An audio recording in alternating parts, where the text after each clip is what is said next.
ఇది కేవలం సమాచారంగా మాత్రమే భావించండి. వైద్య నిపుణులను సంప్రదించండి. ఇప్పుడు ఇంటిగ్రేటివ్ మెడిసిన్‌లో మీకు ప్రస్తుతం ఉండే ఛాలెంజెస్ ఏంటి? తర్వాత ఇందులో మీరు చెప్పారు అనేక బ్రాంచెస్ వస్తాయి. Counselling, nutrition, lifestyle, fitness థెరపీలు మొదలుకొని ఎమోషనల్ హెల్త్ గురించి కూడా మీరు ఫోకస్ చేస్తారని. అసలు how do you address a patient మీ దగ్గరకొచ్చిన వాళ్ళని? ఒక పేషెంట్ వచ్చినప్పుడు ఇది ఎగ్జాంపుల్స్ రూపంలో చెప్పినప్పుడు చాలా క్లియర్‌గా ఉంటుందండి.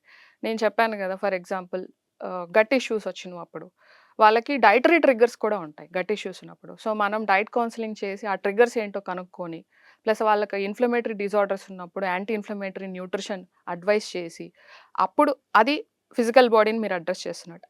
ఎగ్జాక్ట్‌లీ అలానే we ask some questions whether they are going through stress or drama in their relationship, in their personal life, how is their sleep, how are their thoughts, what are the challenges అని కొన్ని preliminary questions అడగడం వల్ల ఒక పేషెంట్‌కి emotional stress ఎక్కువగా ఉండి dietary triggers ఉండొచ్చు.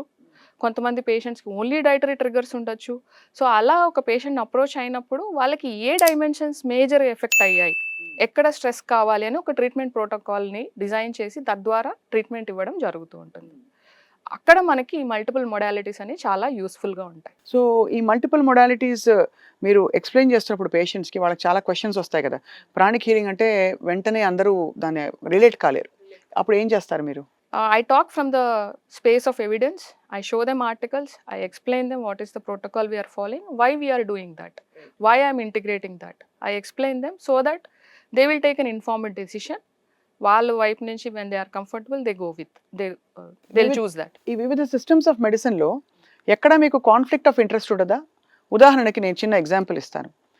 Vitamin C and ఈ ఫ్రూట్స్ అన్నీ కూడా సిట్రస్ ఫ్రూట్స్ అన్నీ చాలా మంచిదంటారు. జలుబు చేస్తే వైటమిన్ సి చాలా పడాలి, సిట్రస్ ఫ్రూట్స్ పడాలని ఒక స్కూల్ చెప్తుంది. ఇంకో స్కూల్ వైటమిన్ సి వల్ల కఫం బాడీలో బాగా పెరిగిపోతుంది. ఈ triggers a lot of anti response అని చెప్తుంది. ఈ రెండిటిని మీరు ఎలా ఇప్పుడు నేనే చాలామంది టాన్సిలైటిస్ చేసిన ఆపరేషన్ చేసినప్పుడు ఐస్ క్రీమ్ తినాలని కొంతమంది అంటారు, తినొద్దని కొంతమంది అంటారు.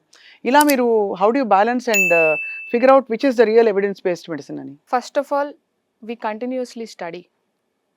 ఎందుకంటే science is evolving. It is not a static thing.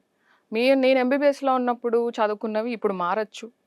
Diseases are also changing. So continuously we study, we get updated. That is one thing. And second అండి, ఇక్కడ మనకి కామన్ సెన్స్ కూడా చాలా యూస్ఫుల్. రీసెర్చ్ అనేది ఎప్పుడు ఎక్స్ట్రీమ్స్లో ఎనీథింగ్ కాన్ఫ్లిక్ట్స్ అనేది మీరు ఎక్స్ట్రీమ్స్లో ఉండొద్దు. Moderation is always the key. అతి సర్వత్రా వర్జయేత్ అంట. వైటమిన్ సి మంచిది కదా అని దాన్ని విపరీతంగా తీసుకోవడం కూడా కరెక్ట్ కాదు. సో మనందరికీ తెలుసు it's a very strong anti inflammatory and anti oxidant agent. కొంతమందికి మీరు అన్నట్టు జలుబుకి కొంతమందికి అడ్వైస్ చేస్తున్నాం. అయితే ఇక్కడ అర్థం చేసుకోవాల్సింది ఏంటంటే కొంతమందికి పడని వాళ్ళు ఉంటారు. వైటమిన్ సి మంచిదే, బట్ బేసికల్లీ వాళ్ళకి సిట్రిక్ అనేది పడదు. సిట్రస్ వల్ల ఒక గ్యాస్ట్రైటిస్ అనేది అసిడిక్ ఉంటుంది. అది వాళ్ళని అడిగినప్పుడు వాళ్ళు చెప్తారు. సింపుల్‌గా మీరు గైడ్‌లైన్స్‌ని పేషెంట్ పైన రుద్దడం కాదు కదా! వాళ్ళ పర్సనల్ స్పేస్ నుంచి వాళ్ళకి కొన్ని తెలిసినవి మనం కూడా ఎలిసిట్ చేసి we have to advise. So in other words integrative medicine అంటే it's not just holistic, it's also precision medicine. Yes, of course. Personalised medicine అంటే ఇప్పుడు మనకి సోషల్ మీడియాలో lot of information on health. అవును. At the same time information bombarding జరుగుతోంది. Decision making is becoming difficult. At the same time misinformation కూడా ఉంటుంది. అందుకే still doctors consultation are very relevant. Because మీరు ఒక జనరల్ గైడ్లైన్స్తో కొంత నాలెడ్జ్ తీసుకొని in order to ask the right questions, in order to understand very well what the doctor is informing or the professional is informing, అంతవరకే మనం ఇన్ఫర్మేషన్కి పరిధులు పెట్టుకోవాల్సి ఉంటుంది. ఇప్పుడు sudden గా ఈ గట్ హెల్త్ రెవల్యూషన్ ఎందుకు వచ్చిందండి? గట్ హెల్త్ రెవల్యూషన్ ఎందుకు వచ్చింది అంటే, as I said, our understanding of disease is evolving. ఒక్క దానిపైనే ఫోకస్ అండ్ ముక్కలుగా ఆర్గాన్స్ని చూడడం కాకుండా హోలిస్టిక్గా చూసినప్పుడు I can definitely share this statement with you. Gut is the epicenter of well being. Gut is the epicenter of well being. మనకి నేను ఇందాక మనం రూట్ కాజెస్ గురించి డిస్కస్ చేసాము. అలా one of the major root causes for many chronic diseases gut dysbiosis అంటాం. Gut dysbiosis అంటే మనకి ట్రిలియన్స్ ఆఫ్ మైక్రో ఆర్గానిజమ్స్ గట్లో ఉంటాయి. They form together gut microbiome అంటాం. దీనిలో 2 రకాలుగా ఉంటాయి, health promoting and disease causing. ఈ బ్యాలెన్స్ ఎప్పుడైతే మిస్ అవుతుందో there are number of abnormalities which happen in the body.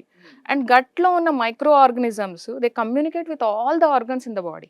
దాన్ని గట్ బ్రెయిన్ యాక్సెస్ ఉంది, గట్ జాయింట్ యాక్సెస్ ఉంది, గట్ లివర్, గట్ ప్యాంక్రియాస్, ఇలా మల్టిపుల్ ఆర్గాన్స్తో కమ్యూనికేట్ చేస్తాయి. ఇంకో రకంగా చెప్పాలంటే వాటికి third brain or microbial brain అని కూడా యాక్చువల్లీ ప్రస్తావన చేస్తూ ఉంటారు.